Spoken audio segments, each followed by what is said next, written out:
भारत के प्रमुख बंदरगाह है पतन या पोर्ट, बंदरगाह में पतन या पोर्ट भी बोले जाते हैं।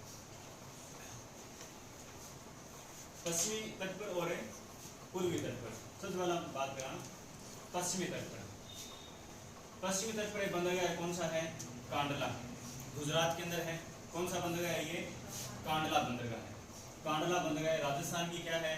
सबसे नजदीक बंदरगाह है। प्रश्न आ जाए राजस्थान का सबसे नजदीक बंदरगाह कौन सा है? कौन सा बंदरगाह है? कांडला। देखो नया नाम क्या है? पंडित दीनदयाल।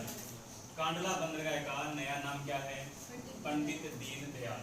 इसको जवारीय बंदरगाह भी बोलते हैं। एग्जाम में क्वेश्चन आता है कि कौन से बंदरगाह को जवारीय बंदरगाह बोलते हैं? कौन से बंदरगाह बोलेंगे जवारीय? कांडला बंदरगाह। ठीक है। महाराष्ट्र के अंदर कितने हैं? 2। उसके बाद हम गुजरात की बात करें, 2 बंदरगाह महाराष्ट्र में है, मुंबई और नहावा सोवा और मुंबई। मुंबई की हम बात करें तो ये भारत का सबसे व्यस्ततम बंदरगाह है। सबसे बिजी बंदरगाह कौन सा है? मुंबई। और हम बात करें सबसे बड़ा प्राकृतिक बंदरगाह है। मुंबई के 2 क्वेश्चन बनते हैं, एक तो ये महाराष्ट्र में है, सबसे व्यस्ततम और सबसे बड़ा प्राकृतिक बंदरगाह है। कौन सा है? मुंबई। फिर हम बात करें नहावा सोवा बंदरगाह की। इस नहावा सोवा बंदरगाह को क्या बोलते हैं? नया नाम क्या है इसका? पंडित जवाहरलाल नेहरू।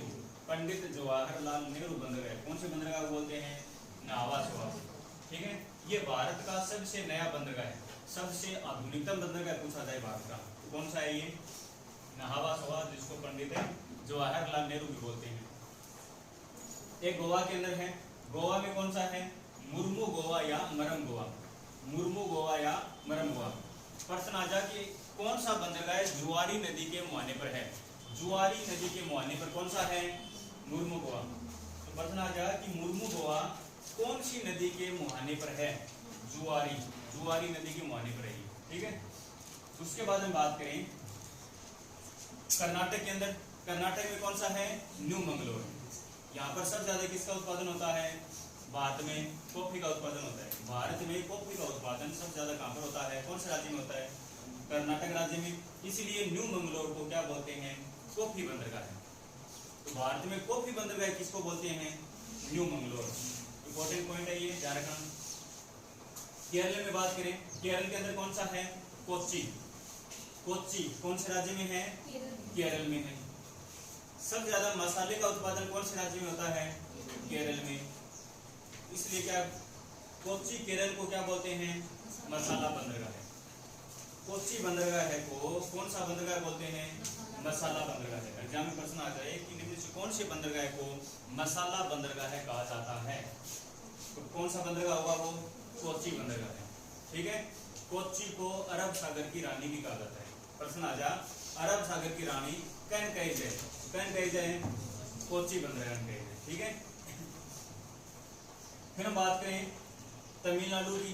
तमिलनाडु में 3 बंदरगाह हैं। ये पूर्वी तट पर हैं, ये पश्चिमी तट के थे कोच्चि तक, और पूर्वी तट के कहाँ तक हैं? एन्नोर तक हैं। तो बात करें तमिलनाडु की। तमिलनाडु में 3 हैं, चेन्नई, तूतीकोरिन और एन्नोर। चेन्नई, तूतीकोरिन और एन्नोर। चेन्नई से तो पता चल जाओ तमिलनाडु की राजधानी की है? चेन्नई है। तो तमिलनाडु के लिए इसका part TN, Tamil Nadu. TN, T से क्या हो जाएगा? तूतीकोरिन। T से तय तूतीकोरिन। N एनोर। T तय तूतीकोरिन। चेन्नई सो तमिलनाडु की राजधानी नहीं। तो 3 बंदरगाह कहाँ पर हैं? ये तमिलनाडु के अंदर है। चेन्नई की बात करें, भारत का प्रथम कृत्रिम बंदरगाह है। ठीक है। प्रश्न आ जाए भारत को सबसे पहले कृत्रिम बंदरगाह कौन सा है? कौन सा है? चेन्नई। दूसरा सबसे बड़ा मुंबई के बाद में बात करें, मुंबई के बाद भारत का दूसरा सबसे बड़ा बंदरगाह है कौन सा है? चेन्नई।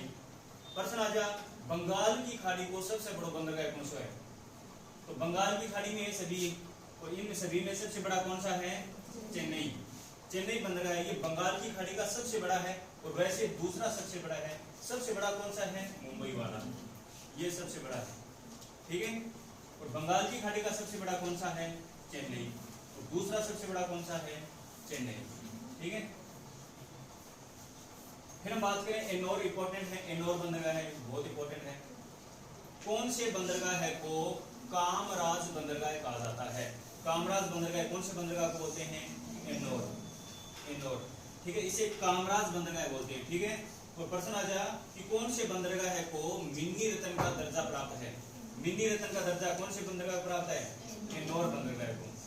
कौन से बंदरगाह है को मिनी रत्न का दर्जा प्राप्त है? तो कौन सा बंदरगाह ऐसा? एन्नोर बंदरगाह। एक तो इसे कामराज बंदरगाह बोलते हैं और एक इसे मिनी रत्न का दर्जा प्राप्त है, एन्नोर को। एक है विशाखापट्टनम। विशाखापट्टनम कौन से राज्य में है? आंध्र प्रदेश में। आंध्र प्रदेश की बात आ जाए तो कौन सा बंदरगाह है? विशाखापट्टनम। भारत का सबसे गहरा बंदरगाह है। भारत का सबसे गहरा बंदरगाह कौन सा है? विशाखापट्टनम, आंध्र प्रदेश। एक है ओडिशा के अंदर, ओडिशा में कौन सा है? पारादीप। पारादीप बंदरगाह है, बहुत इंपॉर्टेंट है। कौन से राज्य में है? ओडिशा में है। इसकी विशेषता क्या है? इस बंदरगाह से लोहा और एल्यूमिनियम, लोहा और एल्यूमिनियम कौन से देश को निर्यात किए जाते हैं? जापान को।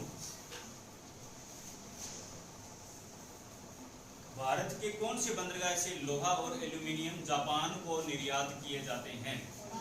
पारादीप। और ये पारादीप बंदरगाह है कौन से राज्य में है? ओडिशा राज्य में। उसके बाद बात करें पश्चिम बंगाल में। दो पश्चिम बंगाल में ध्यान रखने हैं, कौन कौन से हैं? एक तो कोलकाता और दूसरा हल्दिया। हल्दिया और कोलकाता दोनों कौन से राज्य में है? पश्चिम बंगाल में। ये बंदरगाह कौन से तट के हो गए? पूर्वी तट के। पूर्वी तट के देखो कोलकाता, हल्दिया, ये दो पश्चिम बंगाल में है। पारादीप ओडिशा, विशाखापट्टनम आंध्र प्रदेश, चेन्नई, तूतीकोरिन, एन्नोर तीनों तमिलनाडु में है। पश्चिमी तट की बात करें, कांडला बंदरगाह जिसे पंडित दीनदयाल, नया नाम क्या है इसका? पंडित दीनदयाल, और इसे ज्वारी बंदरगाह भी बोलते हैं। ये गुजरात के अंदर है। दो महाराष्ट्र में है, मुंबई और नहावासवा। नहावासवा को जवाहरलाल नेहरू बंदरगाह भी बोलते हैं। ये भारत का सबसे नया है, मुंबई वाला है। ये सबसे व्यस्तम और सबसे बड़ा प्राकृतिक बंदरगाह है। गोवा के अंदर एक है मुर्मू गोवा या मरम गोवा, ये ध्यान रखना है, जुआरी नदी के मुहाने पर है। न्यू मंगलोर कर्नाटक में है, जिसे भारत का कॉफी बंदरगाह बोलते हैं। कॉफी का बंदरगाह किसे बोलते हैं? न्यू मंगलोर को। केरल के अंदर कोच्चि बंदरगाह है। कोच्चि बंदरगाह कौन से राज्य में है? केरल में है। इसे मसाला बंदरगाह बोलते हैं और कोच्चि को अरब सागर की रानी कहते हैं। तो ये है भारत के प्रमुख बंदरगाह, पतन या पोर्ट। बंदरगाह को पतन या पोर्ट भी बोलते हैं, तो ये ध्यान रखना है।